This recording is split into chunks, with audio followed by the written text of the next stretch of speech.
Sorry, just listening to something, and not really appropriate for the stream, so.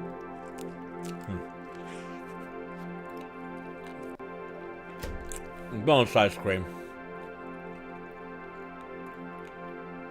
That's the advantage of having someone who works at a place that makes a lot of ice cream.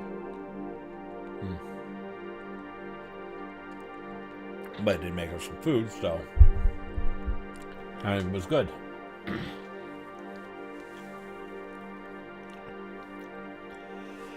Either way, let's do this shit, because days on. I don't know how long I'm streaming, but I just don't know if I feel it, so let's get to it.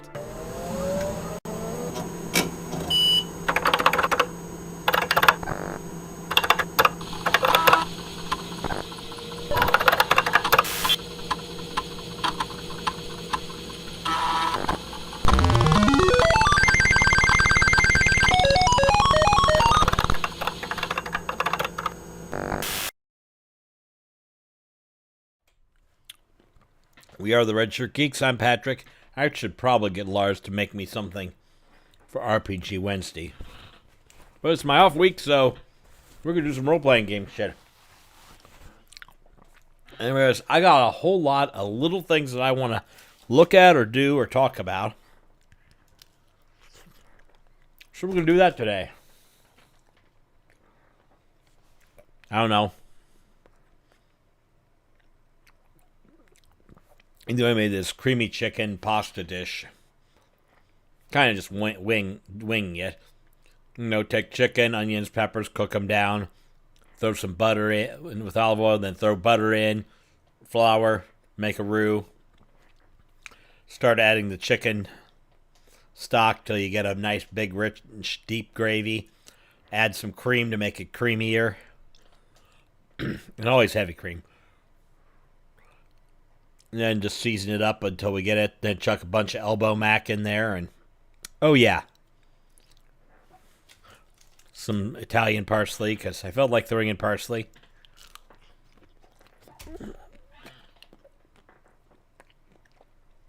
It reminds me of a joke.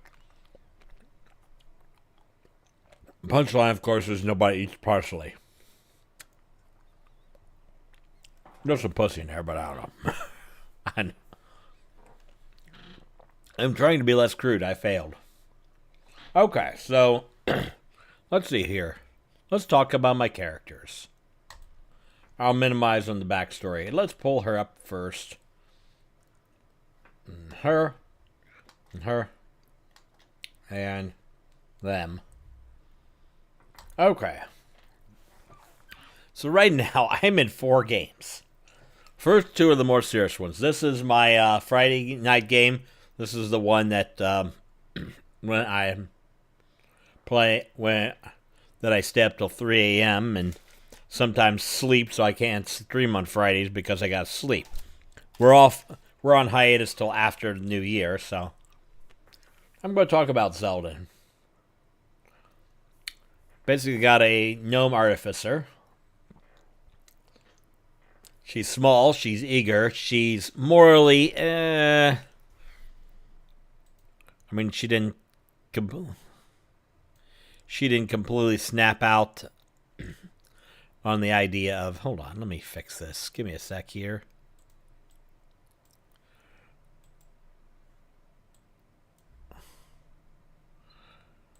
Okay. Let me get the screen up properly so we can see. There we go.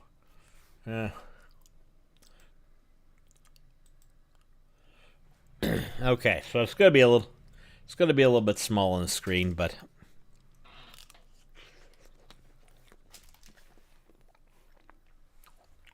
also, I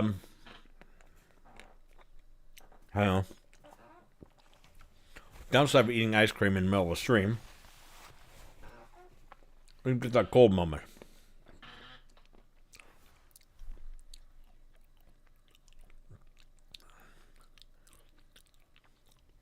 Or I can make it larger right now, Lars. Watch this. Nah, I'm not going to worry about it right now. Once I get into the Google Docs stuff, I'll be able to make it big enough that I can read the hell out of it. So this is a campaign. Lars is actually with me in this campaign. He's running a Warforged Druid, who's my buddy and kind of my protector, because my dad sent him along. Because I'm still a fairly young gnome artificer. I went with the Battle Master, so I have a Steel Defender. Because we're in Schult, I made it into a Steel Raptor.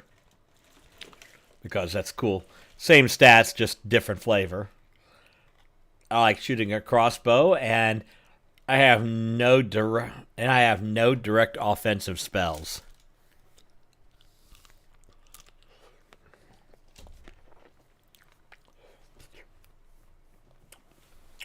But because it's survival, and we need water,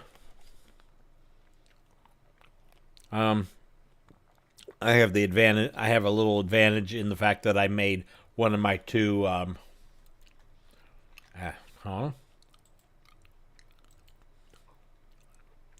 of my two infusions is the alchemy jug, which makes 8 gallons of water.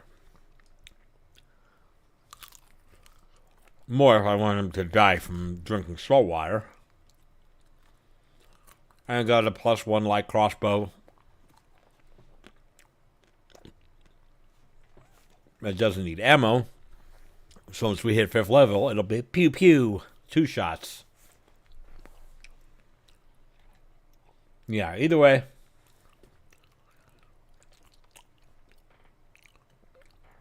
She's mortally gray, out to find cool new things. And so far, all we found is a lot of nasty shit. I did start a mock-up of... Although if she dies because we keep getting surprised by stuff, I have another character I built because I'm not paying anything to D&D Beyond. I don't have more than 6 slots. This is a 3rd level ranger. There's the important number. Passive perception is 22. And that's the 3rd level with no cheating. And a +3 to wisdom.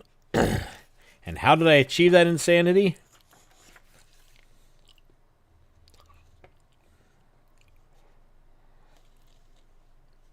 Let's see here.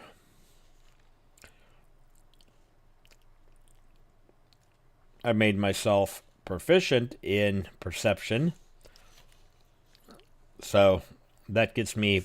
I have a +3 in wisdom.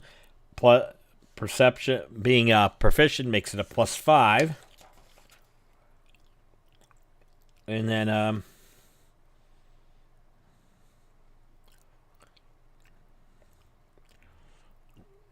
let's see here. Feat, observant... No, hold on.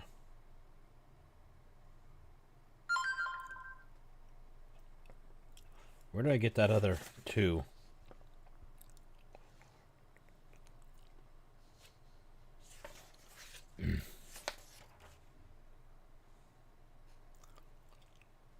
Ranged weapons. Hang on, I'm looking for it.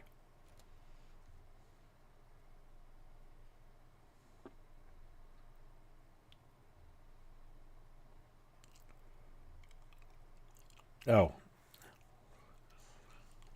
Also, there's the +5 to my passive perception, passive investigation that observant gives me. I'm still trying to find that extra 2.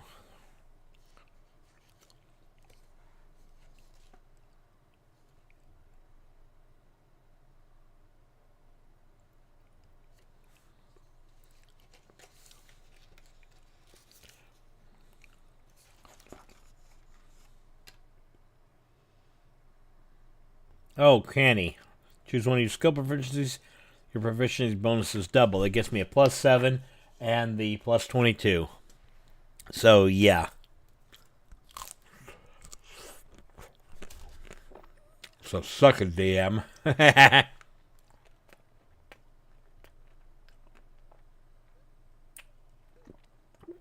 But because we're an online game, I'm playing 11 to 3 a.m.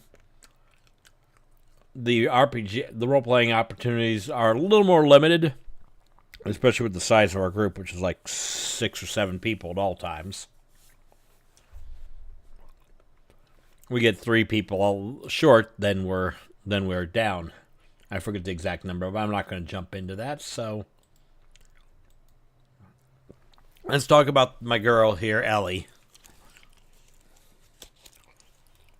which is my one of the 2 Saturday games I'm in. The other one being the one I'm running. But this is the one where I have... Gotta move here. I have this version of her.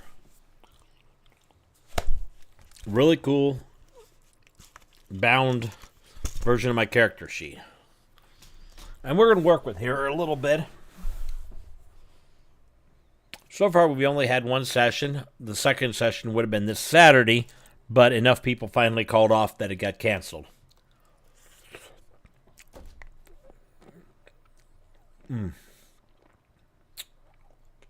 Something about being Saturday before Christmas.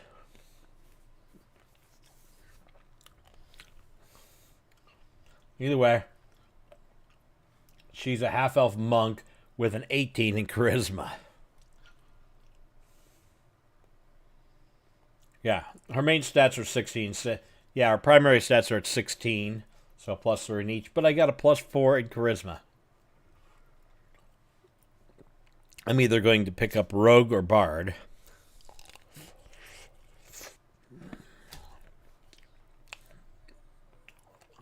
But probably not till I get enough levels to get some fighting in.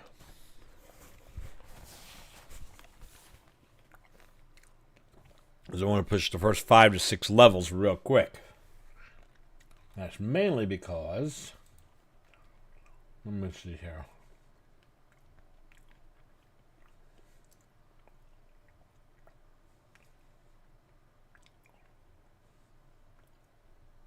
Oh. Monk.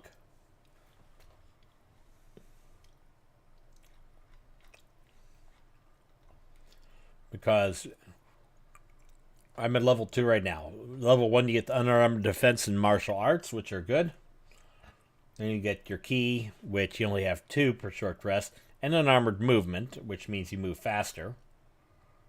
And you get your monastic tradition. I'm going to be using the Drunken Master. Except I'm going to flavor it more. She's a dancer, and she moves around in unexpected and crazy ways. Deflect missile. Then you get your ASI, slow fall. Then you get your extra attack and stunning strike. And at that point, I can look at another class, or I can stay and get the key empowered strikes and then evasion. And then, yeah, it. And then from there, it's a lot of suck. Unless you want to achieve perfect self. Where you basically get key back. Yay. Although,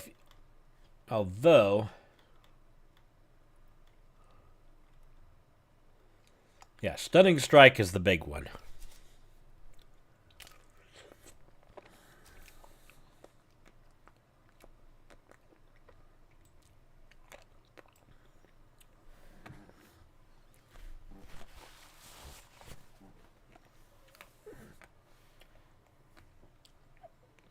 And of course, evasion being make your dex save, which I'm already good at. I don't die. Because, yeah, I believe. Hold on. Let me look real quick. Yeah. Oh, yeah. I'm proficient in dex saves. So, yeah, that's absolutely the most important, one of the most important things. But, yeah, adding some magic and sort of some charming shit. This character's already well built to do. But here, if anybody it's in the campaign's listening, that's not the DM, turn your ears off. My alignment is lawful evil.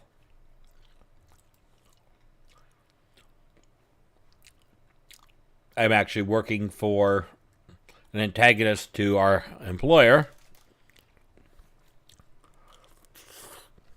who's the employer's father. He's a bastard. And a douchebag. But I'm really popular and friendly and entertainer background. So far, she's played real well and she kicked a lot of ass. I'm happy with her. That's where we get to tonight, as I've got some notes that I've still got to work with her. I still got to get my notes from the first session written down in more permanent form than ink.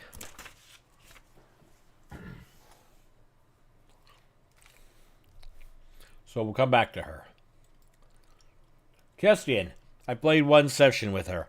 She's my finally playing a ranger for the first time. I kind of wanted to play a ranger for a while, and I just haven't. Maybe because last time I was looking at a ranger. That's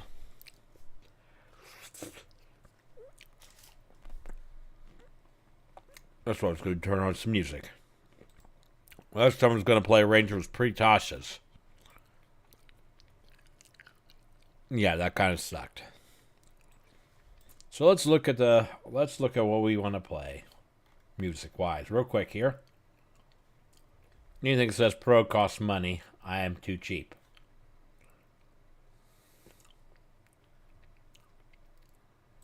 I think it's Happy EDM Day, so let's hit.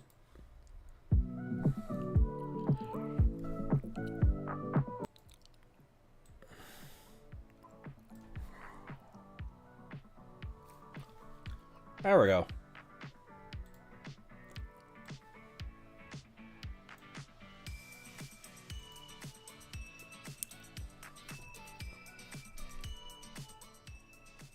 Yeah, I'm going to turn it down because I really don't want that to be the dominant thing.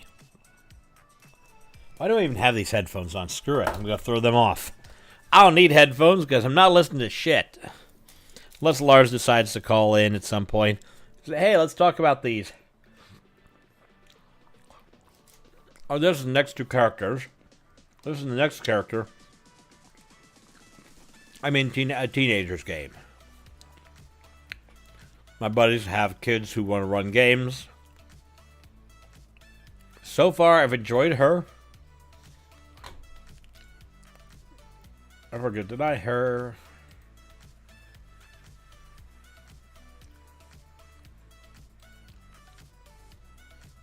Granddaughter of Aaron.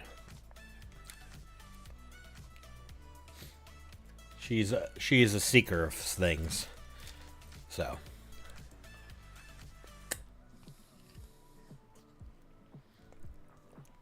Anyway, I'm looking forward to play her. Because one buddy's daughter, gaming buddy's daughter, and so far, I'm intrigued by how her game's running, and I'm happy with it. Then there's V. Unfortunately, we're at the end game of another kid. His game, it's what you get from a teenage boy who didn't try to come up with a coherent backstory or anything. Has all the attention span I have, but the inability to stay focused on something. That's the thing. I think 30 moves ahead, and I got a million ideas. But I try not to get too ahead on them. And try to put too many in much, or a campaign that I was running with that would become a clusterfuck. A couple sessions ago, he literally had to railroad me to get my character back in the game because I was doing everything in my power to get out of it. So I could bring in another character or something and just fuck with the game. But V, General Fluid, Vistani, Verdun, Warlock.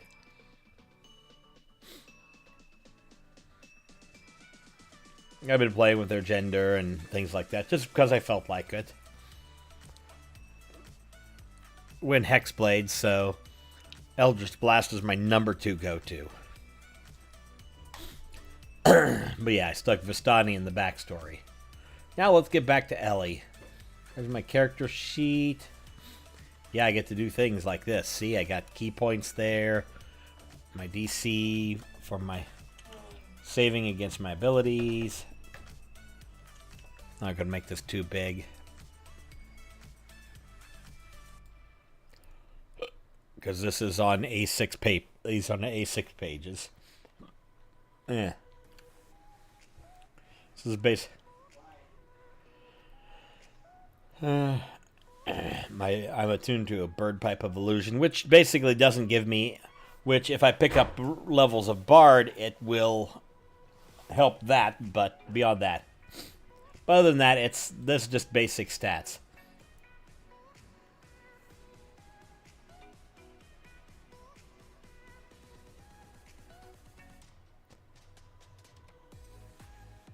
Yeah, session. That's from my.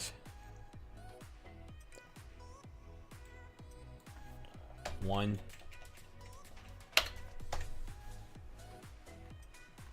Yeah, I'm trying to date my notes.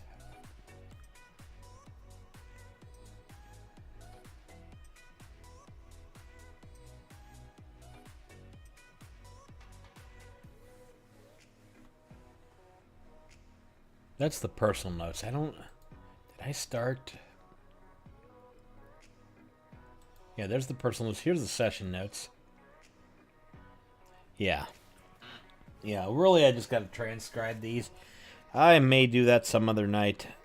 I think that would be boring as hell. But basically, we hung out at the tavern. It was kind of fun. I'm going to leave that out because that's got names and stuff on it, so... Change of mind. I am not doing that. I'm not talking about that. But yeah. So yeah, I'm running 4 characters. But yeah, my part. So that brings us to the games. So let's talk about the Wednesday game.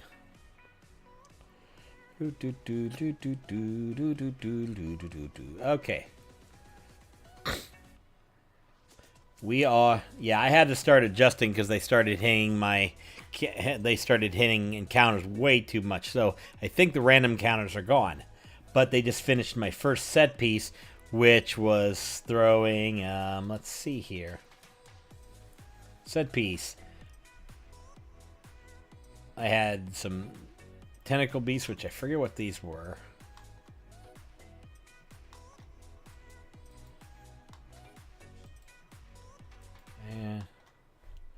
Yeah, I threw 4 of these creatures, which basically had a ranged attack. Sent these guys who had 4 attacks. And then when they killed my first 4 creatures, this bastard comes out. It was a pretty awesome fight. The most messed up thing was twice my NPC character Daria, who was revealed in our last adventure our last adventure, she's revealed as the Dragon Draytan. Kind of hinting towards it because she started out in a dragon egg and she possessed powers, was possessing powers and aging rapidly. But in the last one, when we had a big battle, she managed to transform. In one of we had a random attack where I throw creatures I called light eaters. They were actually the Endermen from the.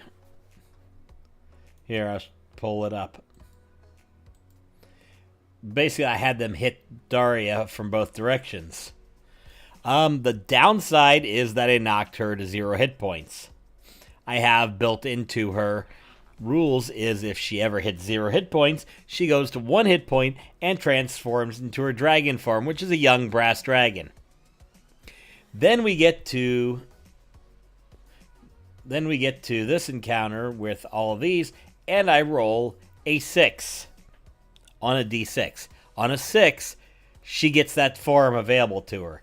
So she transformed, and yeah, that changed the entire encounter. So we left just after finishing and killing these guys.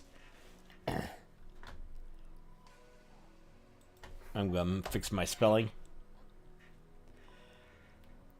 Basically, yeah, they set a building on fire and happened to have a burning building that I forgot it was burning.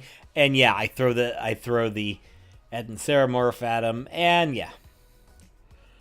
Although I did have backup, if the party was getting overwhelmed, where was it? I had a par. No, that's the mad. That's the mad Haragon. Yeah. They meet a halfling farmer / fighter, his wife who's a spellcaster, and Lavender's close friend. Yeah, that's the whole. Yeah. You commonly heard this among lesbian couples in years past. Palzina Stabcock, a goblin rogue. Yeah, there's a thing between all of them. Anyway. But yeah, I had that trio ready to pop out. Next adventure, they're going to find them and pick them up. There's going to be a set piece where it's just going to be fun because it's going to be some cackling. It's going to be a cackling invisible wizard throwing what is it? Let me read my notes on that. And he's going to start bringing flaming zombies that keep attacking them and catching them on fire. Yeah, zombies who are immune to fire, which pretty much takes Daria offline because that's what she throws as fire. And then I start popping zombies up each round until they find the necromancer who's creating them. He's got greater in his visibility, so he's going to have 10 rounds where they can't see him. Although I'll give them a hint, is he will cackle. He will cackle, they'll see him, he'll wave a hand and disappear. And I'll roll initiative at that point. And then they got 10 rounds. 10 rounds before he becomes visible. Once those 10 are gone, he becomes visible.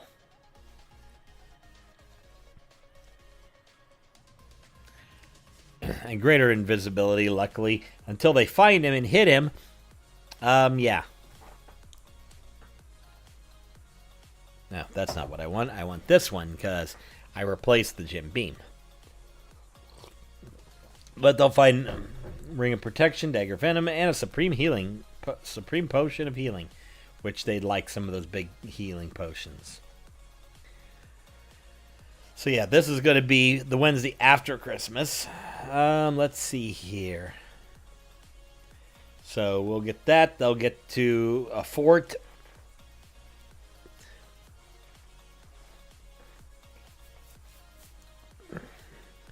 They'll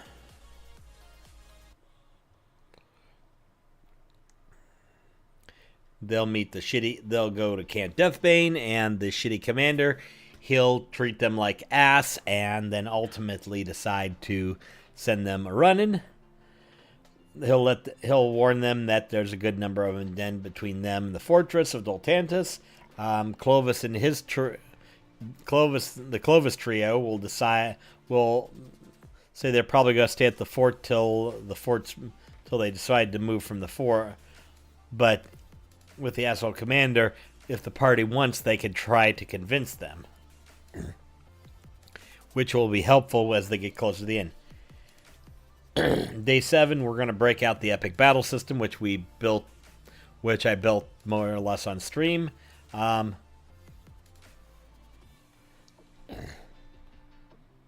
Which is basically this.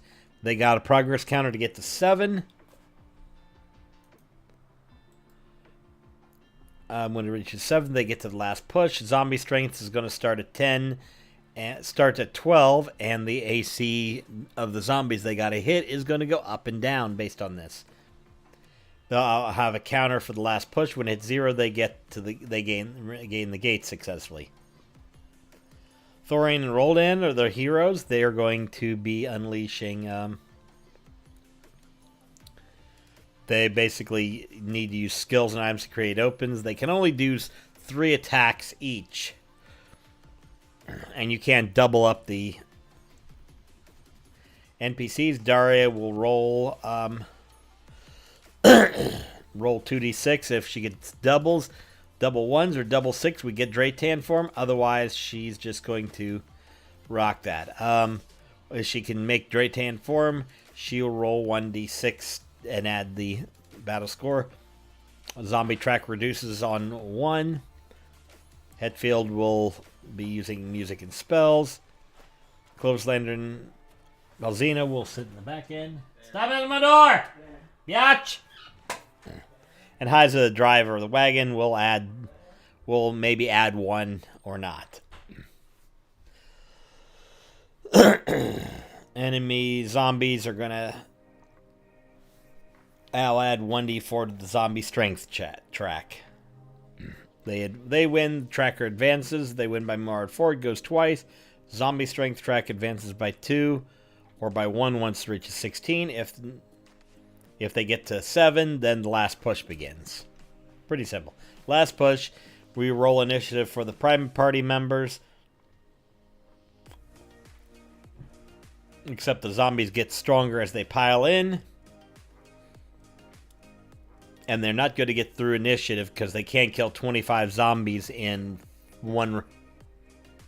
Because they can't. There's no way they can kill 25 zombies in one round. And they're going to hit really hard every time they hit. Maybe 1 attack roll with a +8 to hit. And then damage based on that.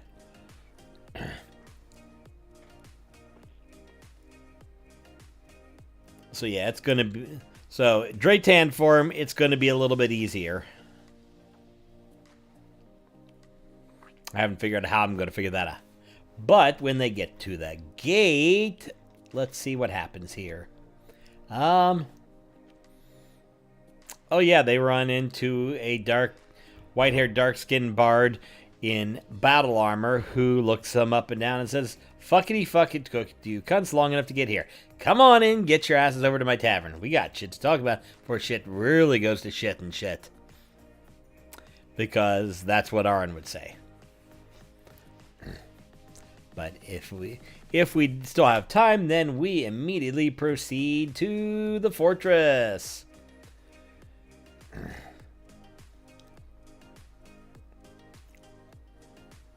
Which I'll mess with them a little bit. I kind of wrote some additional shit. So, yeah.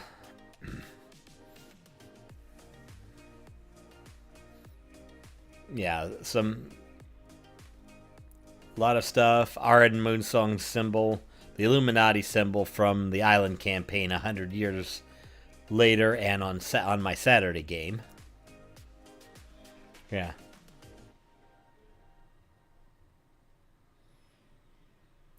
Moonsong Tavern, the village of Bremen. Legendary Moonsong proprietor. Yeah. I'm kind of at this. I was working on getting an Elvish. There's Elvish script. And...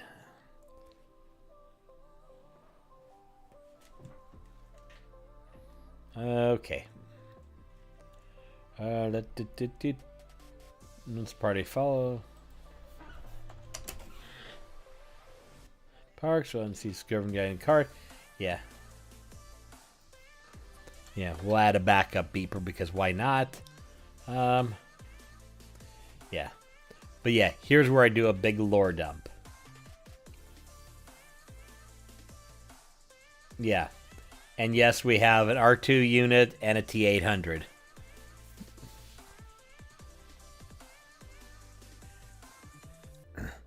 I get basically it's kind of fun. It's kind of fun to play R2D2 and I get to make fun of the Terminator franchise. And yes, Arnie carries a bag of devouring. Because I got this from prior campaign where we were taking a bag of devouring and using it to gobble up bodies. Just, oh, there's a body. Let's get rid of it. Easy. But yeah, people that are going to stick in the tavern, I got the Teenage Mutant Ninja Turtles. I got the cast of the D&D cartoon, except Uni, because I'm not putting animals in, because that's stupid. Human and a green skin humanoid, large eyes and some appendages. Green humanoid did get shot suddenly as the human shoots first from under the table because it's Han. Yeah, I stick Han Solo shooting Greedo in here. And Han always shoots first. I got some Dragon Ball Z mooks named Argula and Gorlick. I found out from the random name generator it's all based off of vegetable names, because why not? It's not like anybody should take this fucking shit serious. Hint, hint to my party. Yeah, they'll start acting up and powering up, and Aaron.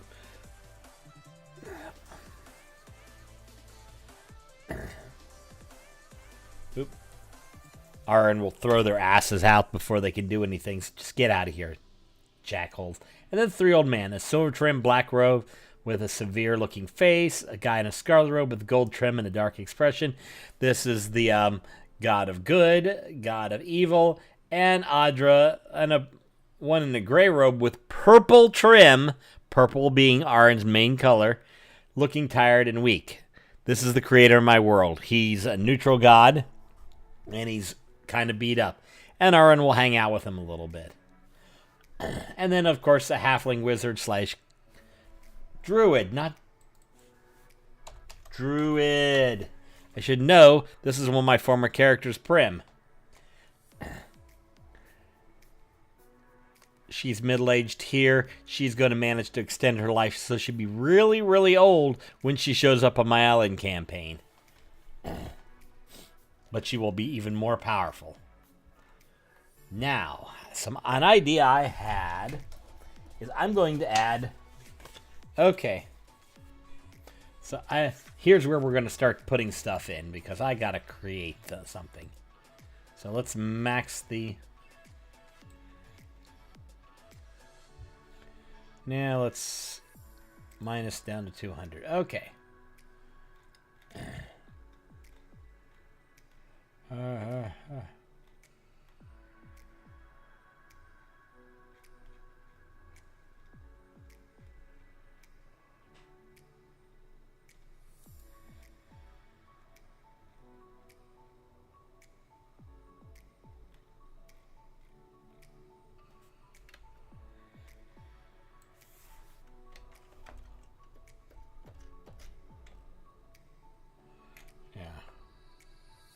So some things. I got the rest of my village. There's not a lot. There's a lot of houses. There's a place. There's Modern Mundanity. It's run by a Vadalkan, who I'll basically play as a Vulcan. And basically the shop would be run by a bunch of automatons, mainly monodrones and duodrones. I have the Draconomicon, which I introduced first in my Saturday game. We got Saturnalia Drake Estame O'Driscoll, who's going to basically be the wizard running it, descendant of Drake, and Miss Mandy, which is from our last 3.5 campaign, where one guy's PC Drake was being mocked constantly by the fun of the DM's magic shop with Marvelous Mandy, who was Southern Belle as can be, but she had a lot of magic stuff. Aaron was in that campaign, and she just loved making that. She loved tormenting. And then I got a Goblin Evocation Wizard who's calmer and more reserved than Saturnalia, except when blowing shit up. And Hyza, the gnome artificer who was driving the cart the whole time. And then there's the place, prepare to draw steel. Armor and weaponsmith. We got Colville Beastheart. If you can't figure out where I got that name, I don't know.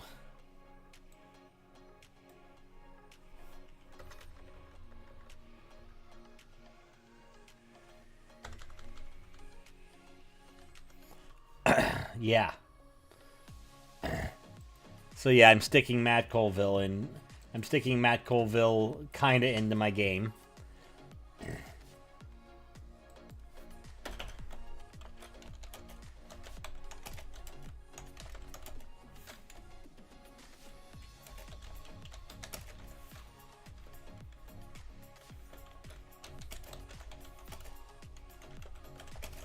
I'm just gonna put cult stuff. I'm not gonna worry about it. Yeah, he's expert in crafting the magic mineral I got here, Luanite.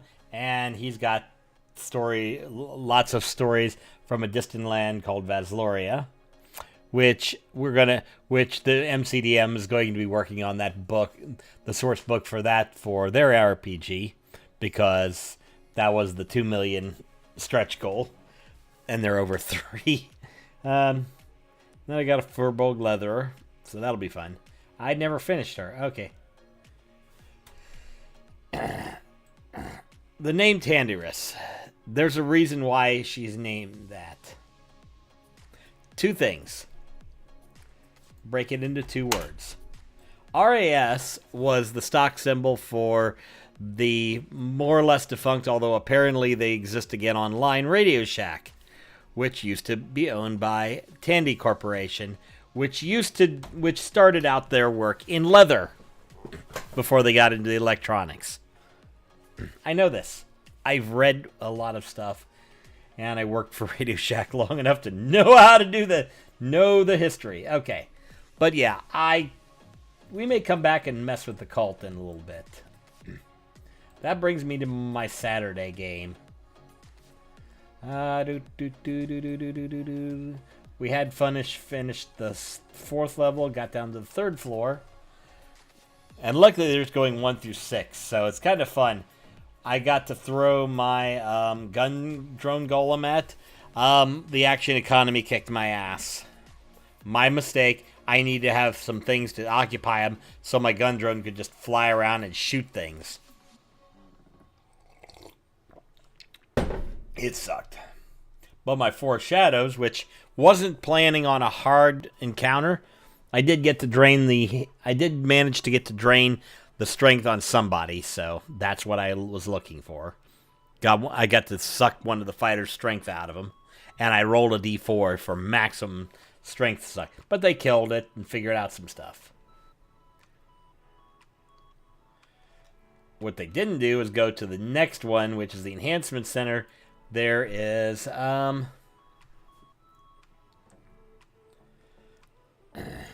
let's see what I've got on this floor. Power source on the wall to disable. Yeah, it's yeah, we're gonna have an octagonal room. Inner door is sealed with a magical barrier. Barrier has a power source in the wall, can be disabled. It's gonna take some tricks to figure it out. If they brute force it, they'll seal it off and they'll not get into that room.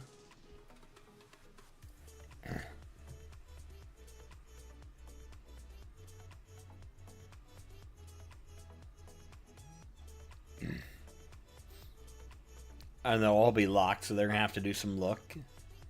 And then they make a luck check. If they mess up, the thing inside gets destroyed. But yeah, that's some serious shit. The Chaosium, which is where I throw some crazy and weird stuff. Although I'm going to put a bunch of flumps on the ceiling. That'll be fun. We have the Room of Mirrors. Okay, somebody's playing the Abrams track theme over and over, and I'm down for that shit, but not in the way he's playing it.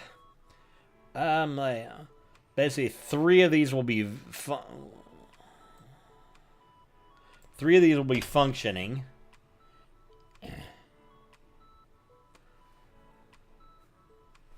The other broken screens are going to just show stuff. We'll show the states of the villages that they had visited previously, and show them what the Order's doing there, because the Order's the bad guys and they're fucking shit up. The second one's going to show the north, and they're going to get to see Ordon, the capital. The third, they're going to get to see a halfling settlement. And if they start playing with it, they'll see a dark spire in a dead marsh area. And a camp of battle mages. And anything else. And maybe a couple other things that I think of.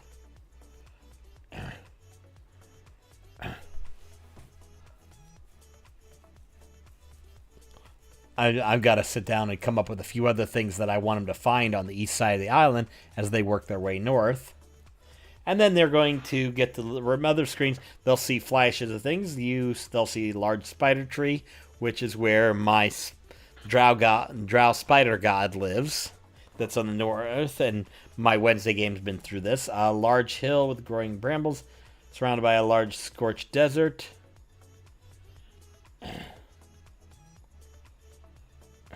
Oh, that's in the south. That's in a couple in like the we're in the second age. This will be a little bit in the third age. This is when that creature appears. It's basically going to be my version of a Tarrasque. It's going to be more powerful and more dangerous. They're going to see a fortress on a hill with a city. They're going to see a fortress on a hill with the city around it. That's Doltantis we just talked about. And then a city overlooking the ocean with small dragons. The last one, an adult brass, will turn and fly up to the screen. Now, if you remember where I said a brass dragon, that's Draytan. And she's going to kind of look at the party before turning away and flying back to that's the city of Draytanis, of course. They'll find a sensory stone on one of that. And the memory will be of one of the Mave, my precursor race, watching destruction unleashed by the burn as it rushes towards the island before they die. So it's going to be a little trauma. And then, thankfully, the last thing they're going to do is room 6. Door to the engine is locked with a key code. They'll have to figure it out. But this happens to be the zip code where we play most of our games. I've just shared that with everyone. The anti-chamber is 30 foot long, red, marked with clear lines, 5 foot in doors. Anything that enters the threat area will be blasted with lasers from the wall. If limb is put in, DC 12 dex save, 1d8 radiant. If a creature steps in, DC 14. Save, failure to move out is going to be 48 radiant damage, half on a success, and it will fire for every 5 feet of movement in it. Once the chamber fires, it cools down for 1 round, so 6 seconds. If they can get to the other side, there's a panel next to the inner door where they can disable this shit. The inner door is barred on this side and requires DC 16 strength check.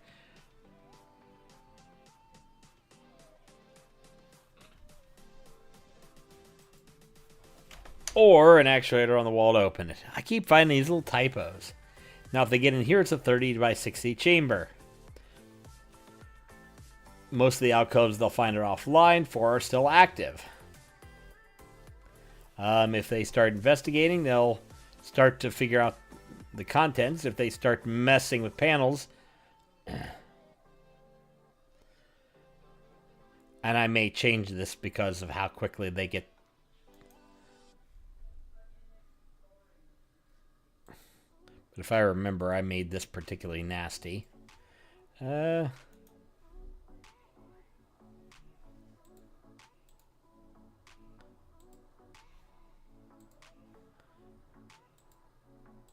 I'll show the monsters I got. So the first one will pump out. This guy swinging 3 weapons. I may do this top and middle of the order. I don't know. I haven't figured that out. And he's only going to make flail attacks. I'm going to have this fucker pull out.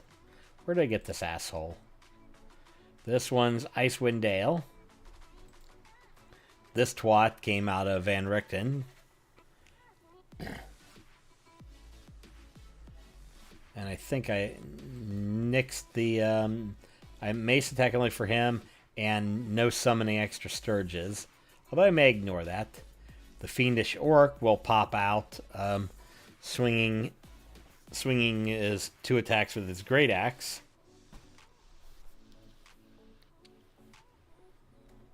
I think I did... Oh yeah, add this thing from Stranger Things.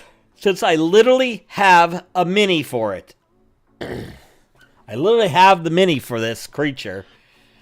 So I'm going to use it in a game.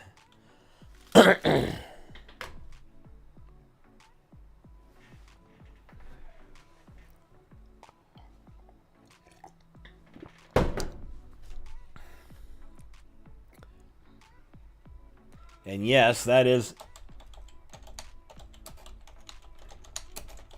And yes, that is not the... That is this ugly motherfucker right here. Let's put him up on the screen. That shit's coming at him. So yeah. That's what I'm throwing at him. And then if we get through all of that in one session, I'll be surprised because, yeah, this party is Dragon Balls. And not Dragon Balls, because not Dragon Ball Z either, because fuck that shit. So yeah, that's what I got going on. Oh wow, that took me an hour to get through all that. You know what, this is going to be a shorter session. So that's the Wednesday. So let's talk real quickly about this bugger. This is something that I backed before it funded, and it funded in 80 minutes.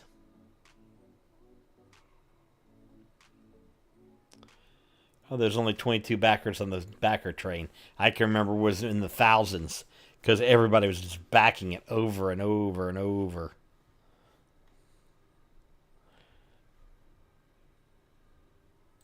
Hold on, let me click something here. No, that's 51 minutes of Matty Colville talking. We are not doing that. I mean, I like listening to Matt Colville as much as anybody. But of their books, I got Strongholds as follows: Kingdoms of Warfare, Flee Mortals, and Where Evil Lives.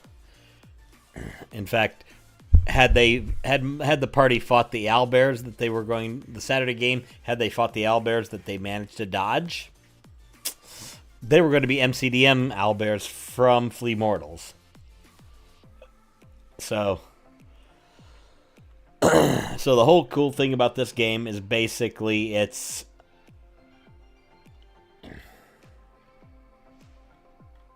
Yeah, prepare to draw steel.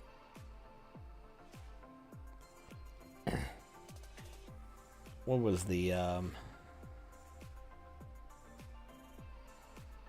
I gotta find the... What is this game? So let's just... We'll read this... What is this game? Because that's the best thing we can do here. This is a game about fighting monsters, about larger-than-life extraordinary heroes.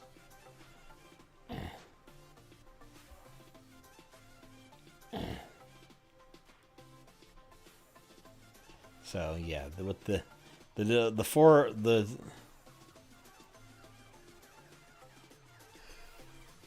I forget how it's tied in here, but it's heroic, tactical, cinematic, fantasy. Those 4 words are basically their description of the game. It's basically about, it's not a game of attrition. It's basically about it being a hero and doing cool shit. Tactics, they're about moving around, positioning, getting everything. They're doing everything in squares, which the last time D&D did that was 4th edition. But they're trying to make a game that's not D&D. So am I. Let's see here. Yeah, so let me read this. This is a game about fighting monsters. About larger-than-life, extraordinary heroes plunging into battle against terrifying, monstrous enemies. That covers a lot, so we think it's useful, has designers to focus on what this game is and isn't.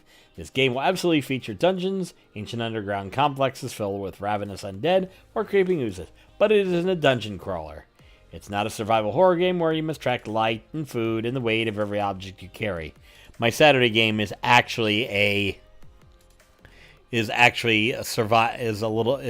going on the survival aspect because they're having to make checks every day to travel because we're hex crawling this.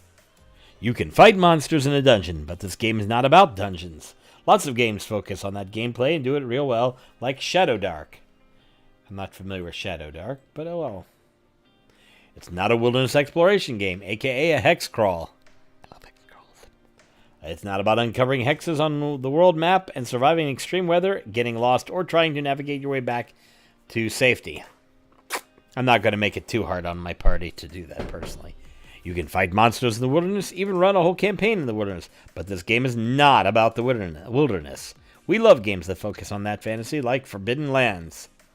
You can run adventures with horror themes, but this is not a horror role-playing game like Call of Cthulhu. Your sessions will feature comedy, but this isn't a comedic RPG like Paranoia. We genuinely love all those games, but we love them because they focus on specific genres of gameplay and deliver on it real well, unlike D&D, which is kind of a catch-all. Let's get a little of everything in there. They got 3 pillars: exploration, social interaction, and fighting shit. Our game is heroic fantasy. That's its genre.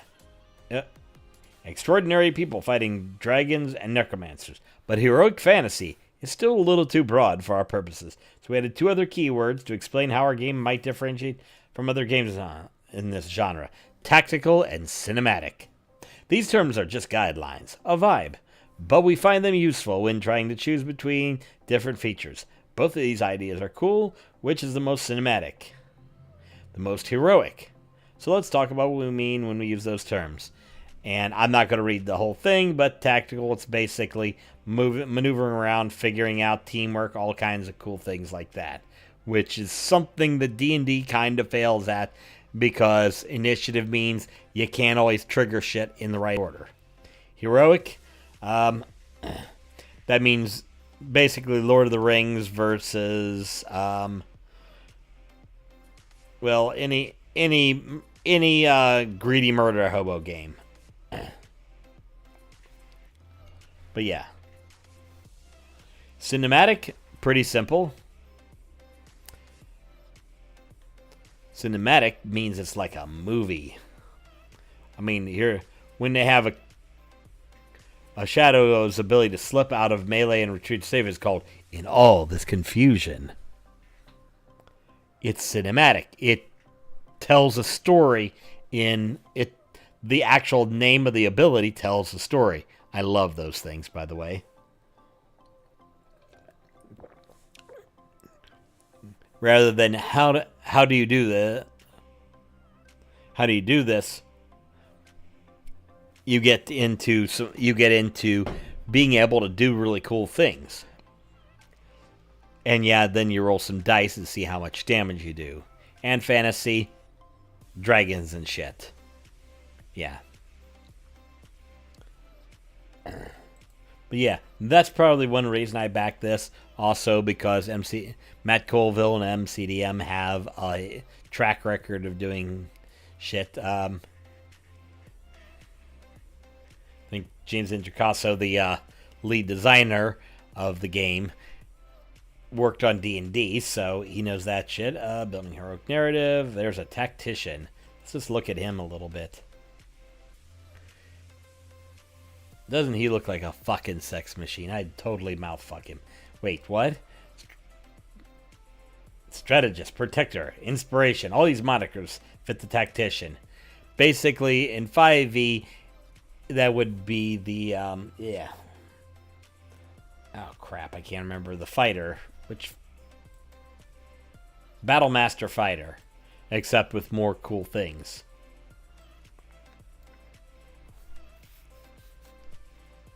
I don't have all the stats, but it has 3 might and 3 reason. Reason, I'm assuming, those are his primary stats.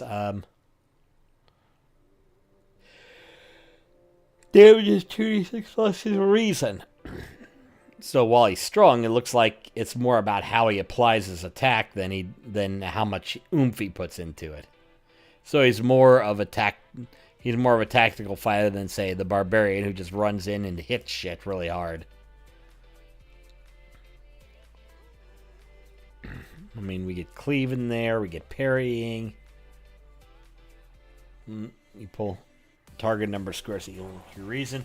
I'm just trying to think of how this game works. I could see bits and pieces of the design, but they haven't put enough on the page. Oop. Reopen the close tab, because I closed the tab that I had to open. Reopen the close tab, because I fucking closed the tab, and I didn't mean to. Actually, no, there's the page I wanted. I got description of dwarves. They got the revenants. Put that on the page. That's pretty cool. Let's look at this ancestry real quick. As revenant, your creature has died. Come back to life. Choose another ancestry. This is the ancestry you had before becoming a revenant. You don't get benefits. You have starting speed and weight. So you get divine vengeance, where you get to mark baddies, which is pretty cool. You get cold, corruption, poison, lightning immunity, and fire weakness. And you can't suffocate, don't need to eat or drink to stay alive. And you can't be killed unless your body's burned.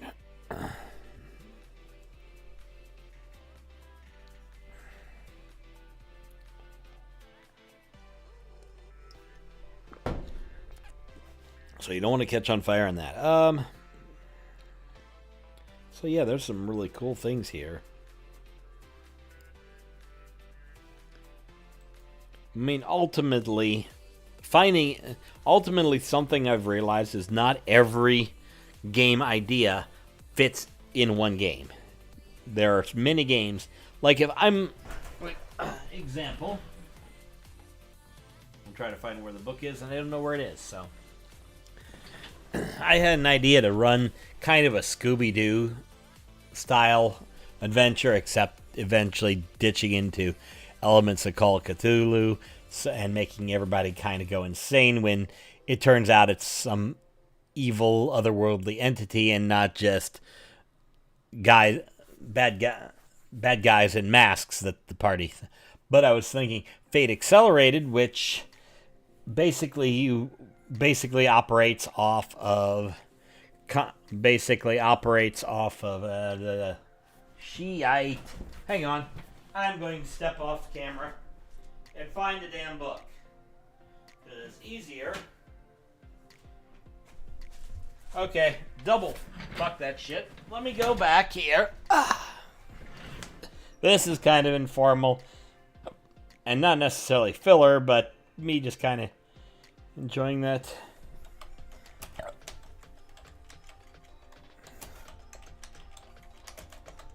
MCDM has not put out a character sheet yet. When they do, it'll be a lot easier. There's the Fate Accelerated character sheet. So let me pull that up here. I mean, it's pretty simple. You have name, description. You have 5 aspects: your high concept, trouble, and a few other aspects, which tell basically what your character is. You have 6 approaches, and you have some stunts. That's literally the character. So your character doesn't have a whole list of skills or abilities and all that stuff. And it's very much about telling the story of a character who's not a super specialized. You can tell a story about people. You can take regular people and put them in a story, and they'll have an aspect or two and a stunt or two that will give them an edge or an ability over something. But what they won't have is they won't have the ability to break out, handle all weapons, or all that shit. So I figure something like that is perfect for this. If I wanted to run a lighter dungeon crawling type game, I'd go with Dungeon World, which is powered by the Apocalypse. On the other hand, I also have the Avatar Legends role-playing game, which is also that. But yeah, and then I got this little... Hold on. Let me see if I can find it.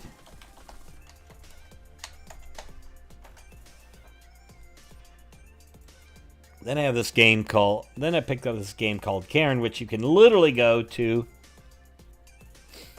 It's basically... It's a little bit of a D&D not... It's a little bit of a D20 knockoff.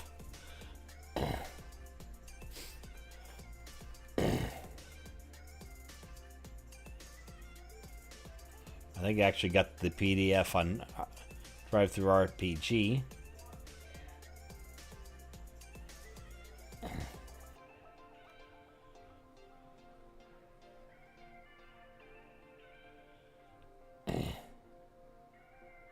Either way, I think I have the... Yeah, I have a home-printed version of it, which I'm actually including in a... I'm actually including in a Christmas exchange gift because the theme was to stuff we like. So, of course, I had to throw some polyhedral dice, so I threw something of an so I threw a basic RPG in there, and that's the one I threw in. But the point is, there are games for all kinds of styles. Ones where narration and telling a story is important. Others where crunchy, grinding numbers like Pathfinder is important, aka Mathfinder.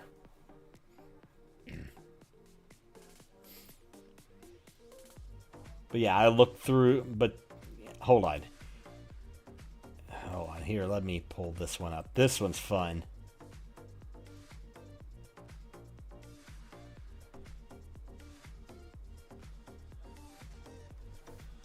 Let me...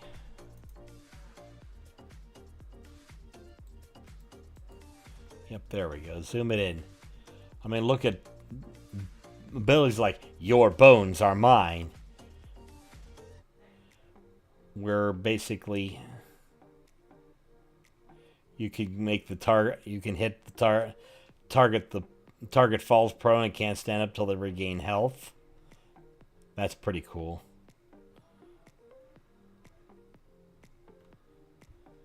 And then, your blood shall empower my creations. That's some pretty cool shit. But yeah, basically give the villain some abilities to really mess with people.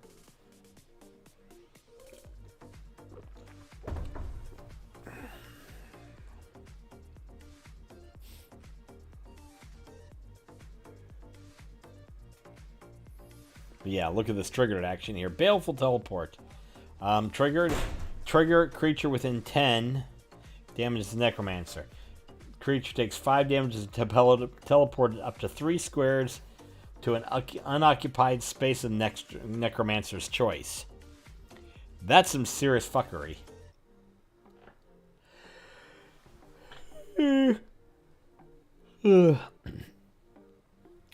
Looks like he has a maneuver summon undead. Summons 1d4 rotting zombies who each appear in occupied space within 10 squares. Basic attack is just a withering ray. Does poison damage.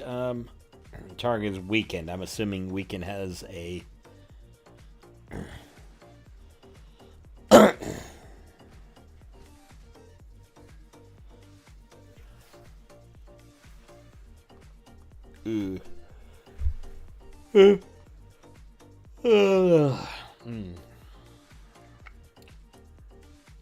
Which brings me to another game.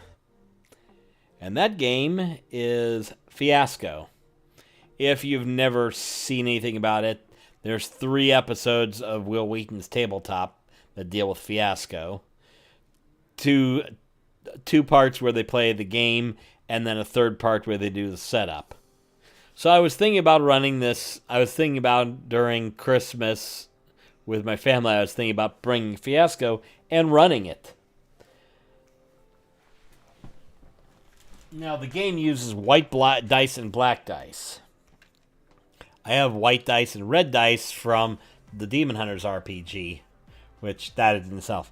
So I ordered some dice. Which, interesting side note that came today, I ordered 36 and I realized these are smaller dice and not the regular size dice. So I was like, ah, shit. So I ordered 36 white and 36 red. Because while I was thinking about that, I also thought, what if you built a game off of 3 colors of D6s? So that's what we're going to work on for the rest of this, is this idea. And I don't have this down. I need to I need to draw up a character sheet, and I need a character sheet because that's how I kind of visualize games. So, some ideas. Basically, you've got 3 colors of dice. Your character is going to start. You're going to build characters starting with 12d6 total. You spread these dice between 3 stats. You have white dice, red dice, and black dice. White dice do positive actions like healing, buffing, protecting, persuading people. Good stuff. You have the red dice, which is direct action. That's attacking, breaking things, blocking, intimidating, just using bulk and... And the black is kind of negative-ish actions. That's going to be...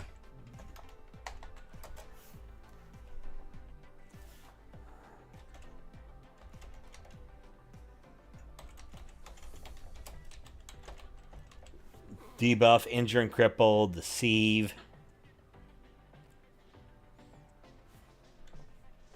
Basically, anything where you're trying to get one over on somebody subtly or tricky.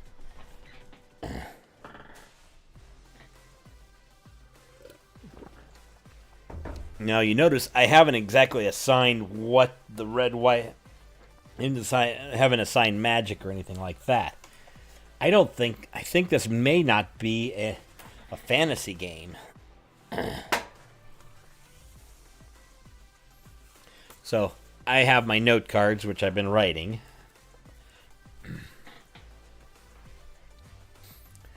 Now, a couple rules. You have to have at least 1 die of each color. So, you're not going to have 12 dice and just attacking, because then you can't do much else other than punch shit. Now, you could do like a barbarian build where you have 1 white, 1 black, and 10 red. Your whole thing is just running up and hitting shit.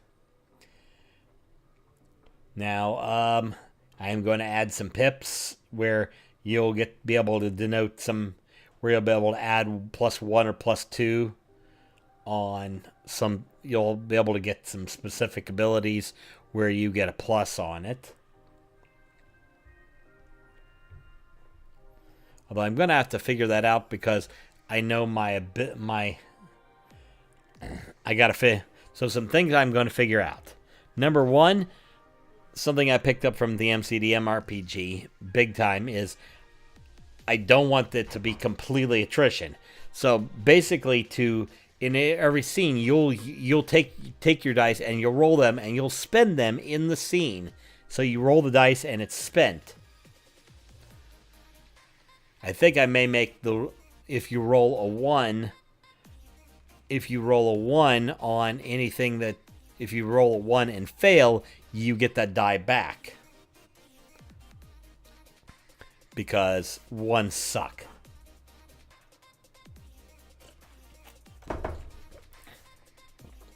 So you don't lose if you failed.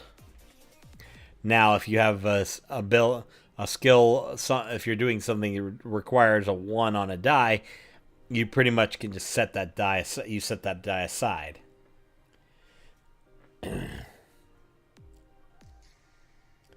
I'm gonna rule that you only add +1 or +2 to a single die on things.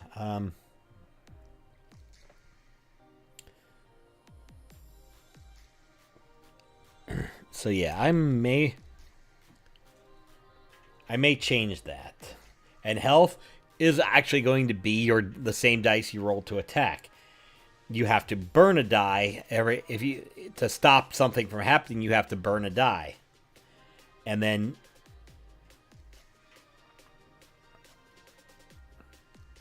beyond that, you start negging your stats. However, if you have a negative that's higher, you have to distribute those evenly. However, after you get negative, you can use a die to deflect, or you can take the damage and start negging up. But if you only have like one die on an ability and that negative goes to 2, you get taken out of a scene. How that happens depends on what's happening. But my idea is that once you finish a scene, you get all those dice back. So it encourages you to make sure you use all the dice in the scene. And difficulties from 1 is an automatic pretty much, unless you're negged out and you have to roll for it. And then easy, average, challenging. Hard is going to be... Hold on, let me fix this. And actually, I'm going to change that.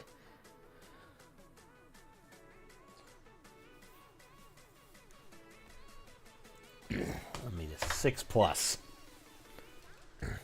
So that, yeah, as you start going up, difficulties become to epic and then higher. Basically, you make a dice pool. You spend as many dice as you want to achieve something. Anything above target number is a success, and the number of successes and the number above the target denotes the level of success. So, I haven't decided how I'm going to do that. I know there's going to be social, skill, investigative, and combat, and they can blend a little bit.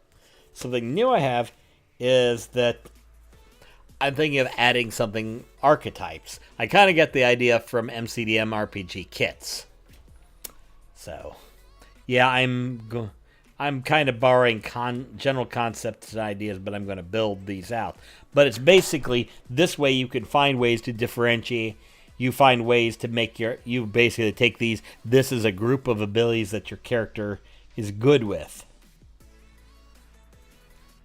Let's look at MCDM kits. Wizard kit. You protect yourself with magic words and wield a staff. Wizard bonuses. You get +5 to health, +2 to speed, +2 damage with magic and psionics, +10 range with the magic and psionic attacks, and you can use the following ability once per encounter. Take flight, magic, target, blah, blah, blah, blah, blah, blah, blah, blah, blah, blah.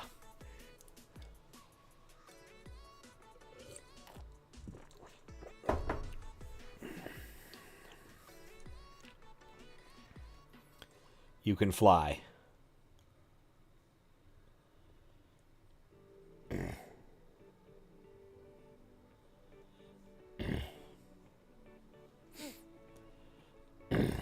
Cloak and dagger.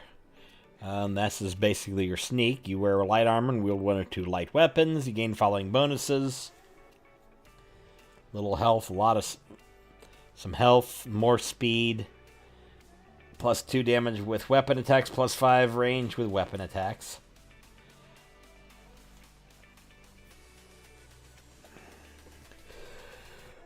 And then Cloak and Dagger special ability. Your weapon attack, 2d6 +2 plus agility, I assume that is. Slide the target up to the number of squares equal to twice your agility. The Shining Armor Kit. Basically your sword and board motherfucker. Let's see here. Heavy armor, wield a shield, medium weapon, and a thrown weapon. Basically your paladin type. You get a bunch of health, a little bit of speed, +1 damage weapon, +5 range with weapon attacks. You can also use this, lead the charge, move up your speed, and each target can do the same. So basically everybody moves. Which could be really cool for getting in range or getting out of attack. Whirlwind kit. Let's see here. Chain swinging motherfucker. Sweet. You wear light armor and wield a whip weapon and a thrown weapon. You gain benefits, 5 health, 2 speed, 1 damage to weapons attack, +5 range of weapon attacks, +1 reach with weapons attacks. So yeah, instead of having a range of 1 with your weapon, you have a range of 2. which makes sense. Chain reaction. Each enemy within your reach takes damage equal to your agility.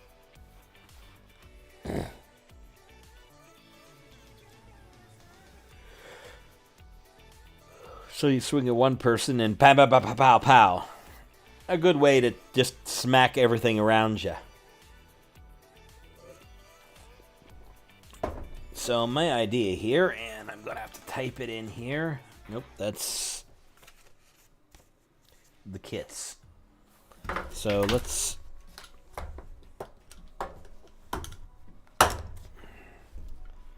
Okay.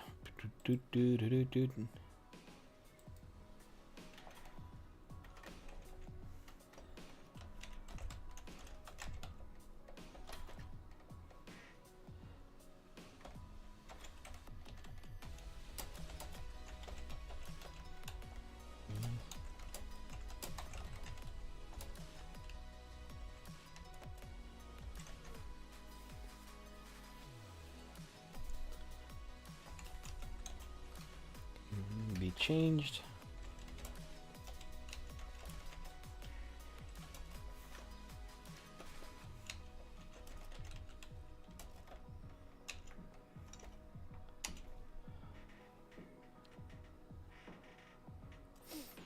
Okay. So let's see here. We need...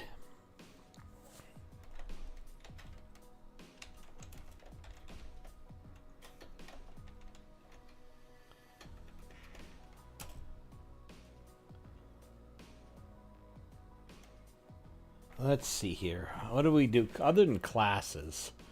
How can we describe this?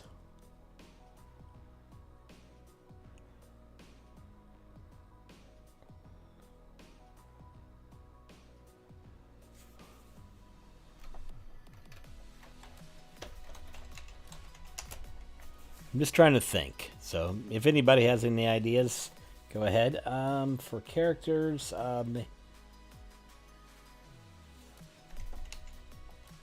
we'll call it a roll.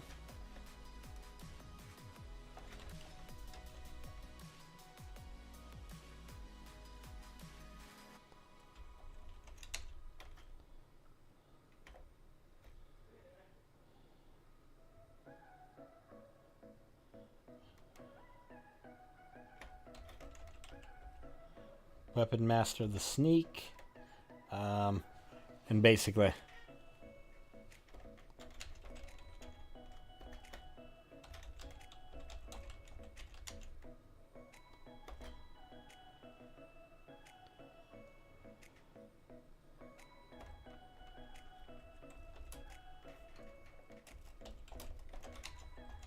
Jekka Trades, which is going to be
type equals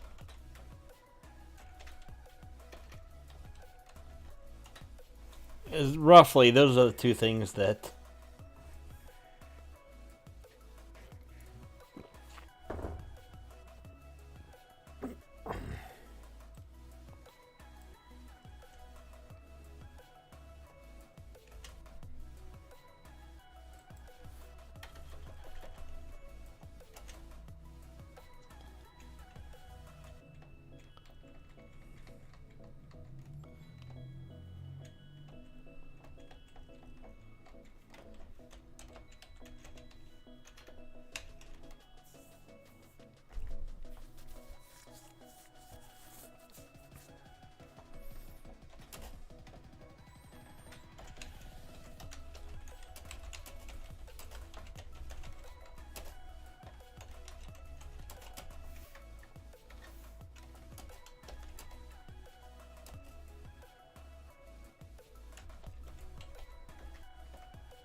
Basically,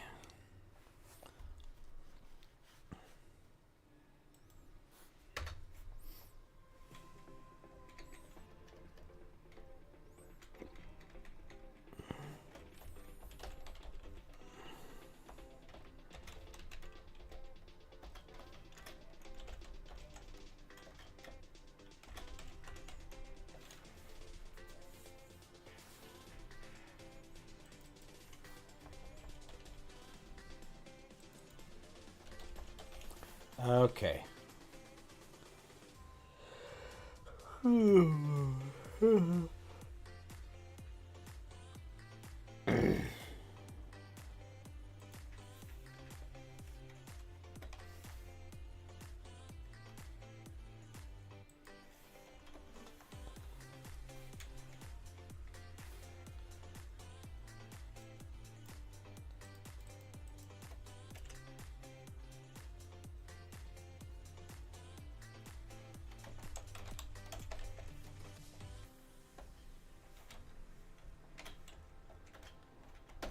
Okay.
Momentum can be earned, spent to regain dice in scene, or used for advancement.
Okay.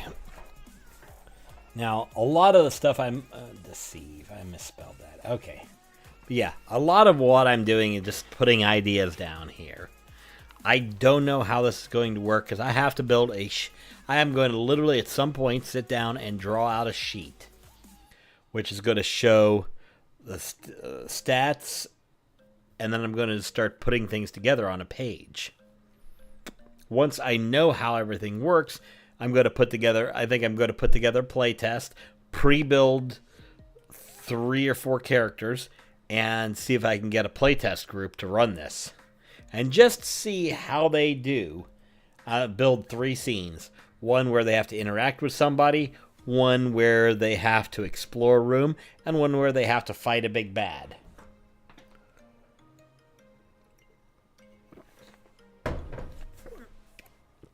And yeah, I don't have a name for this, but I like this idea of literally having where you literally have dice and you build a pool and you may shoot your shot.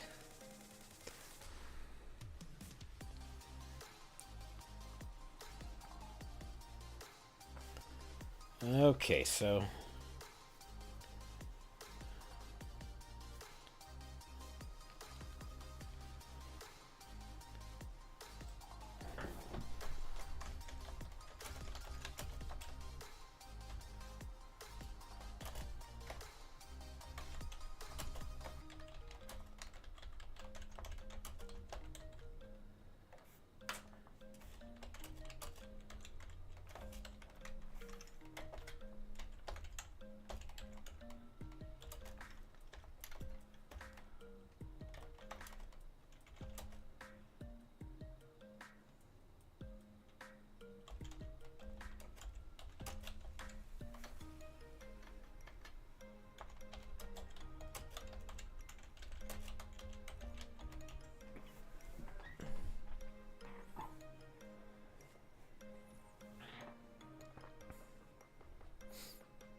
um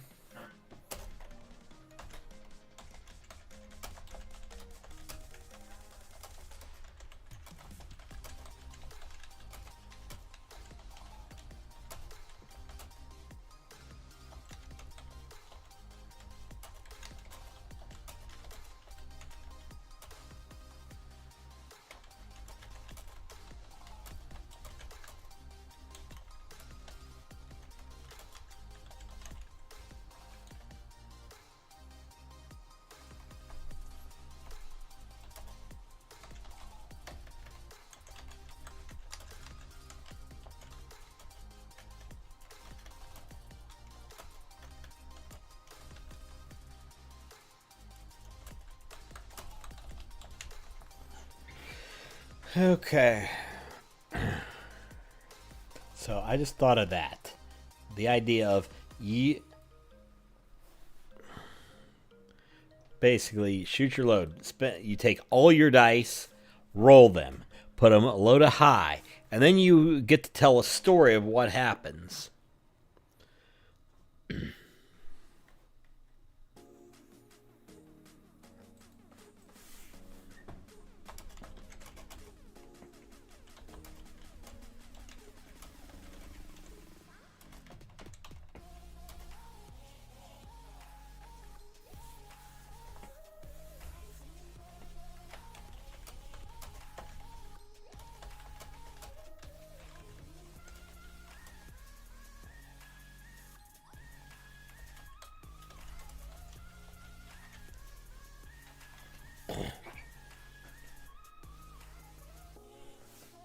Confused.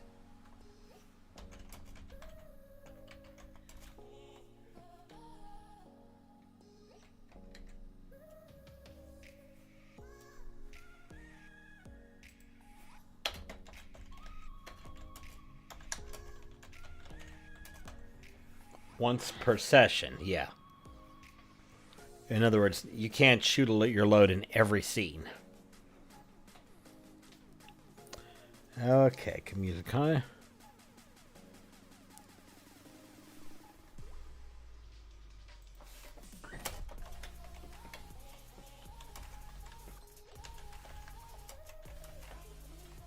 Oops.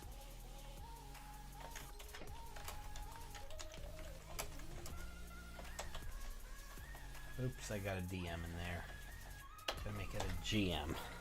Because it's always G. Because I haven't figured out because I haven't figured out if I'm going to do this with a genre. I may make this a modern genre. Or what I can do is you have Weapon Master, you have Sneak, you have Priest, you have Spellcaster, you have Jack of all trades. What you could design is a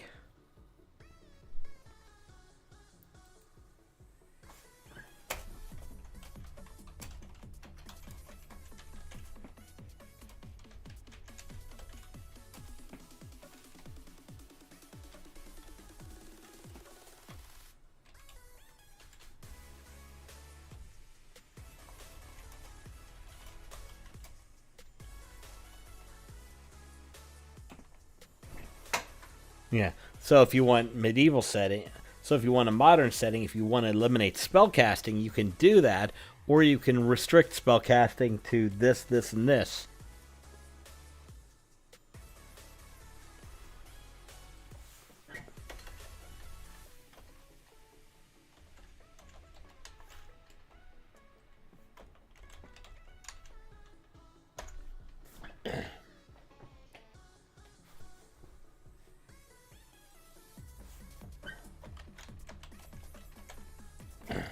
Now the Jack of Trades is going to be somebody.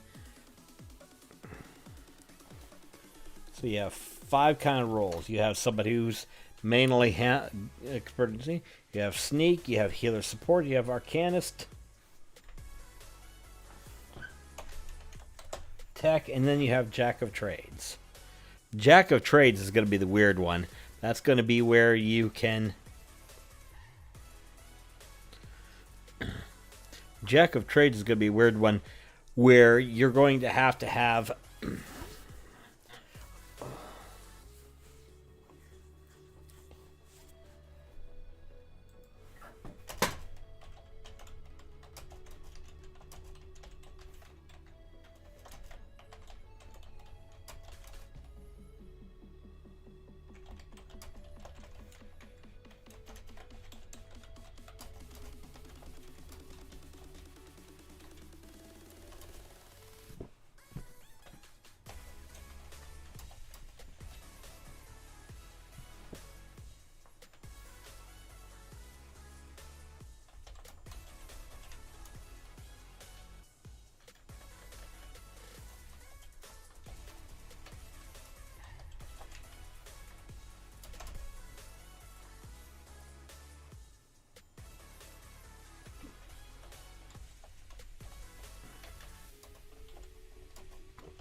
Okay, so yeah, you're gonna have weapon masters, which focus on red dice and direct attack. You're gonna have the sneak, who focuses on black. You're gonna have the healer support, who focuses on white. Arcanist focuses on 2 die colors. Arcanist or tech, because they're going to do a couple things. There's going to be basically you're going to have one thing you can do really well, or the Arcanist tech's going to have 2 things they can do really well.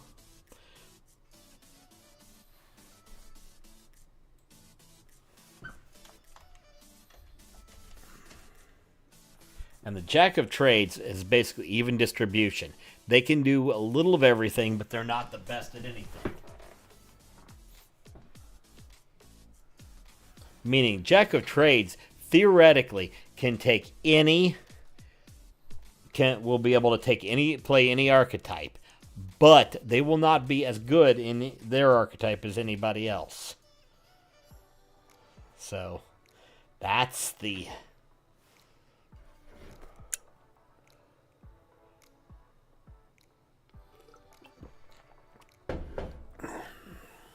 The Arcanist tech loses a little bit, but they have to.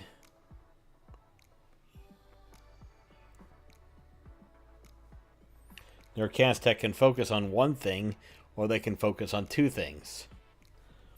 And the Jack has to have an even dice distribution. Okay. Wish I had all my dice handy here. I could do that. So if you got the. So yeah, remember we're starting with 12. So you're gonna have the Jack's gonna have 4, 4, and 4. The Weapon Master might have 6, 3, and 3, or 7, 3, 2, or 7, 8, 2, 2, or something like that. But they basically focus mainly on red. But their main focus, but they would have a lot of dice in red. Sneak would have a lot in black. You could have 1 to 3. 1 to 3.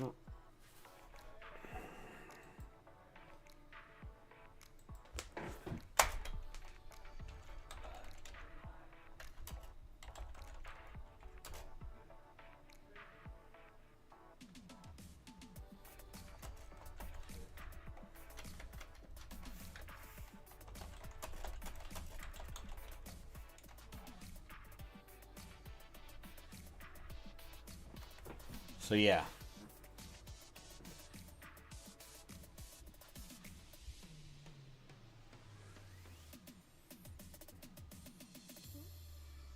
So yeah. No necessary.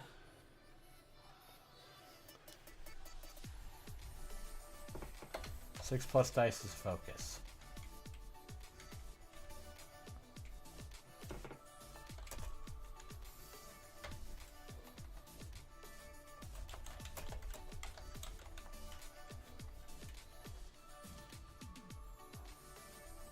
Okay.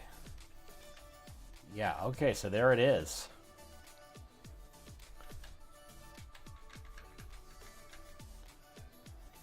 General.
Yeah, I haven't figured out wording, but let's see here.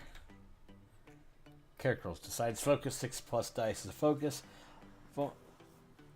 5 plus dice in focus.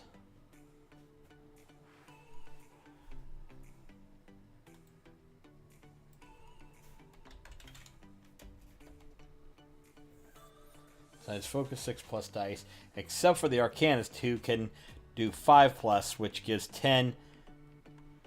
So they could do a 5 or 6, but they don't have to have 2 6 because they have to spend 1 die on the third stat. So they can't spend 6 6 and 0. They have to spend 6 5 and 1 or 5 5 and 2.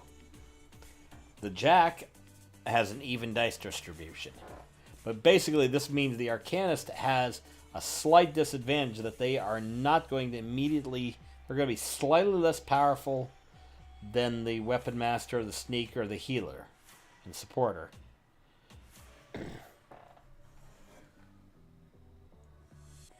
Yeah, the whole idea here is the first 3 are basically primary focused on one color. The Tech or Arcanist focuses on... spreads out to 2 colors, and the Jack doesn't. They have 4 4 and 4.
little bit of bookkeeping there, but the idea is that you can increase your red die on your first level up, and then you have to pick another one on your second level up. Then you can come back to red die.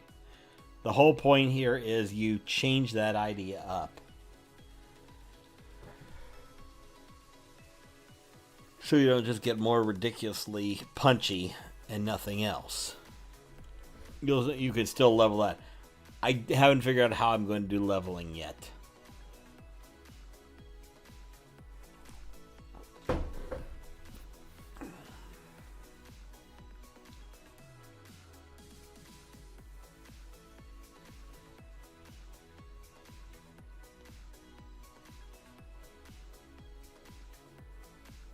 So yeah, I need to start coming up with keyword list. Just so when I need to know what something is, I have the vocabulary for it.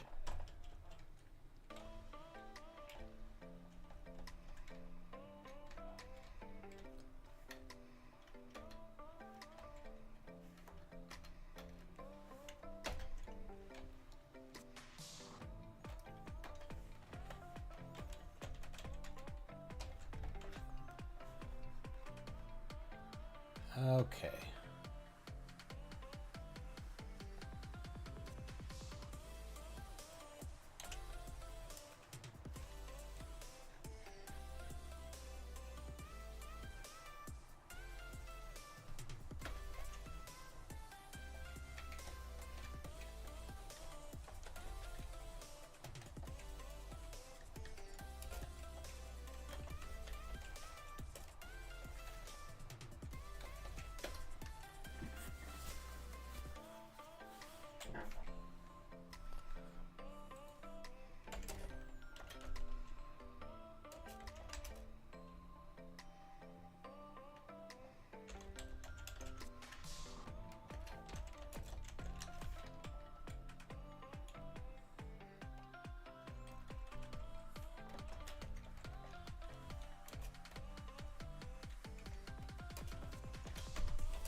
Yeah, okay, so that's what I knew.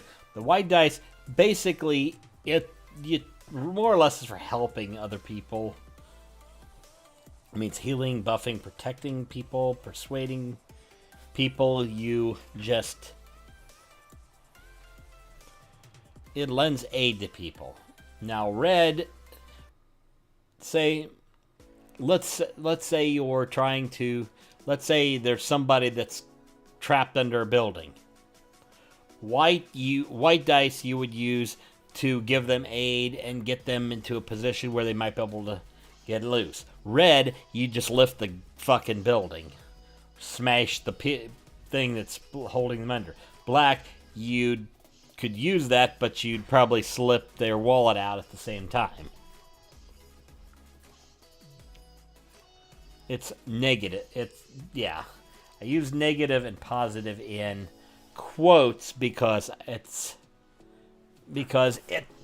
just trying to note it. I mean, basically good, neutral, and evil on the D&D alignment chart.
Okay.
I'm gonna borrow milestone. Yeah. These are the 3 ways we're gonna do. Number 1, if you complete a character goal or character arc, as in your character has something that they're trying to do or something that they're trying to get to. If you get that, you get a level. You get to level. You get to add.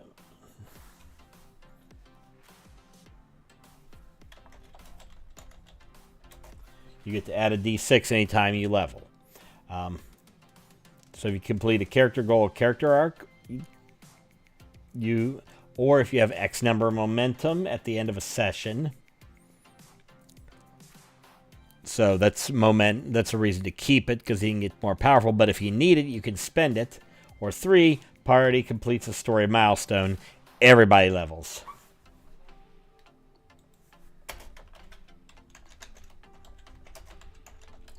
But yeah, it's not good to be But yeah.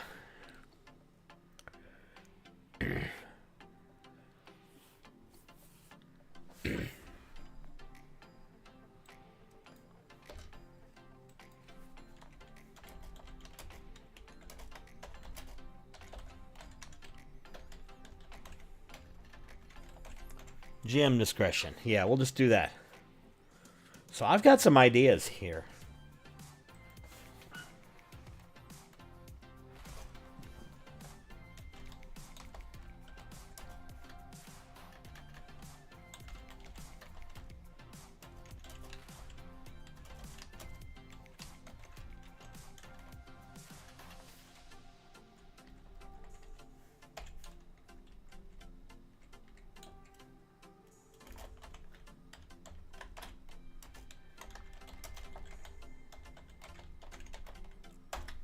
The sneak lock picking. Obviously, you roll black dice to pick a lock.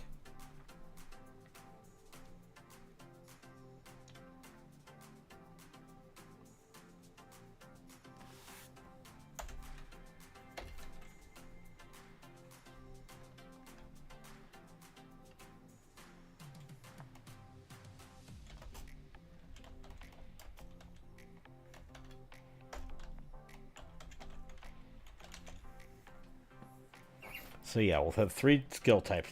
General ones, which are not tied to specific character roles. Utility, which is specific to your role. And combat, self-explanatory.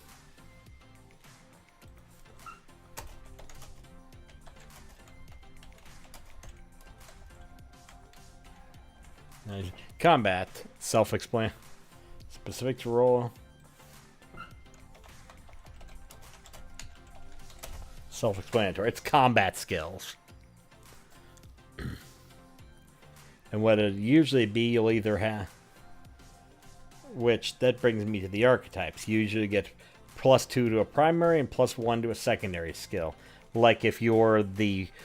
an archetype for Weapon Master is probably going to be +2 to your attacking ability, whereas the weapon attacks, whereas the sneak might only be a +1 to weapons attacks, but they're +2 to their utility, and then the fighters +1 to battering ram, which would be like somebody that carries a sword and a shield. They battering ram through a door. Or if they're a gunslinger, +2 is into taking shots, and +1 to pointing gun at somebody's head and intimidating them. Okay, so I got some ideas, and I've got some pages of stuff.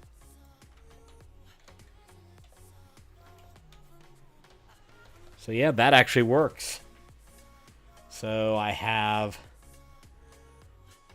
starting to come up with ideas here. I got little stuff. I still got to figure out how enemies are going to work.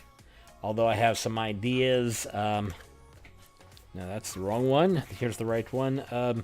Bad guys will have a strength, a weakness. They'll have minions or multi-turn abilities, and they'll have specific powers. Just depend. Like I said, it depends on the setting. But I think I'm going...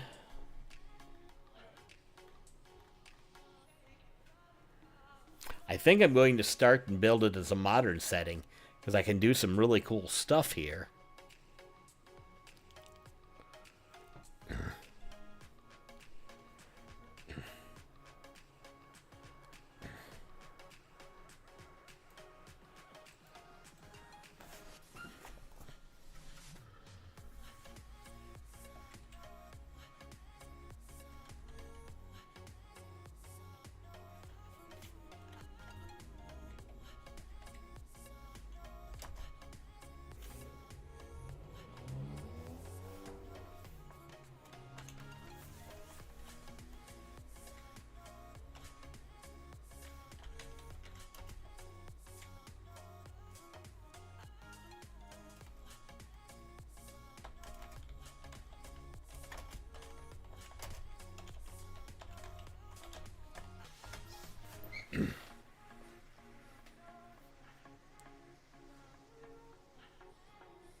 Yeah, I like this idea.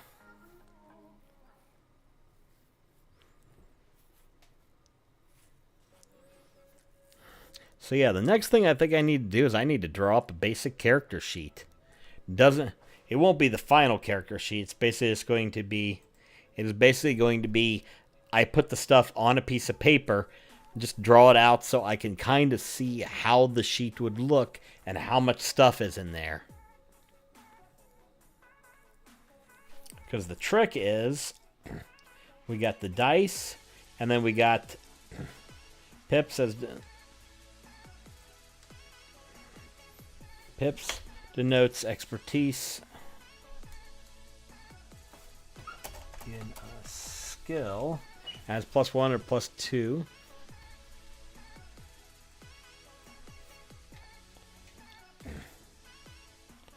To a single die. Let me throw that out.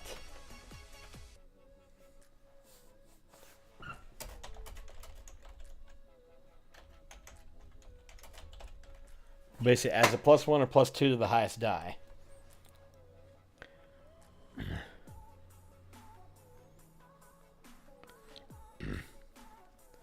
Recovery can be used to regain dice in a pinch.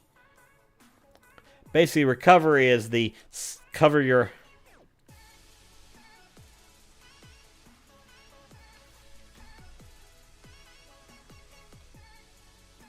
Oh, I forgot to do that.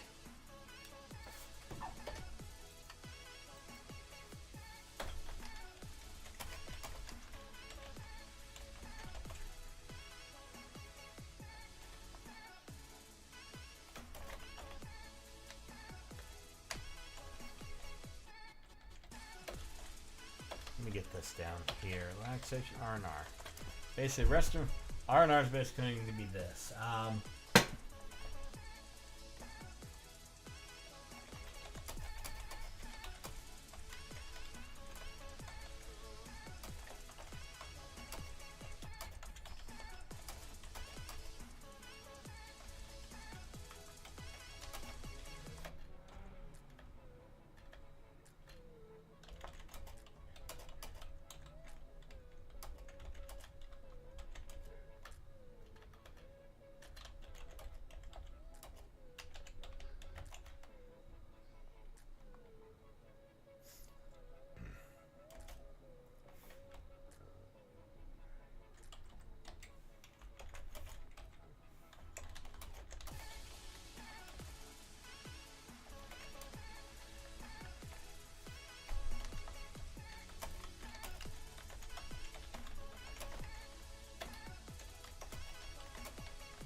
Back up here.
Okay, so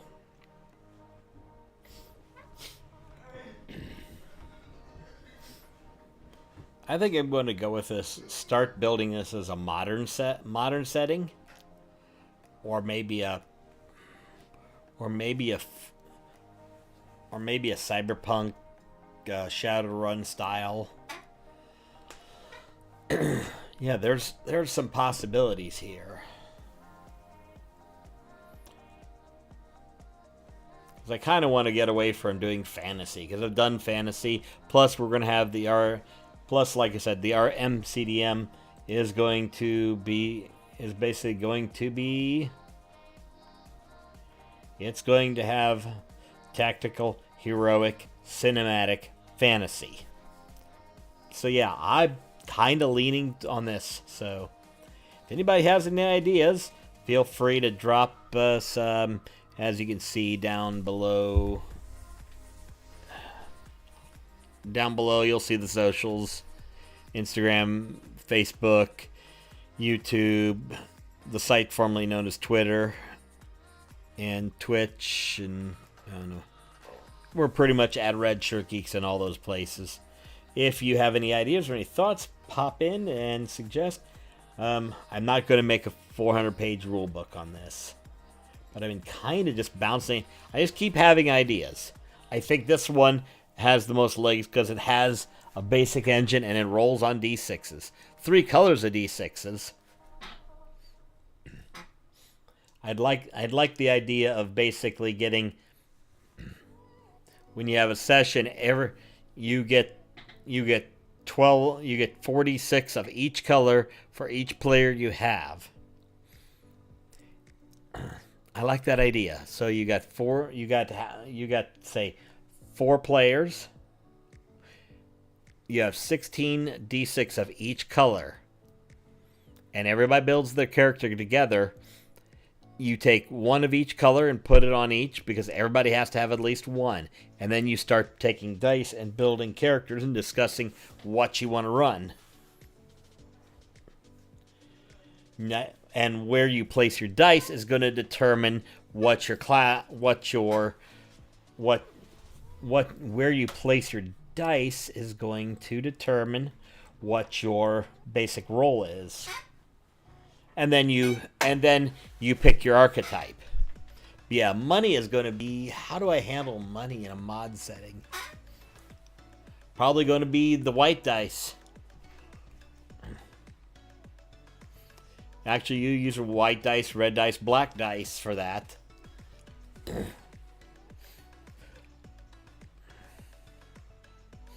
White dice will be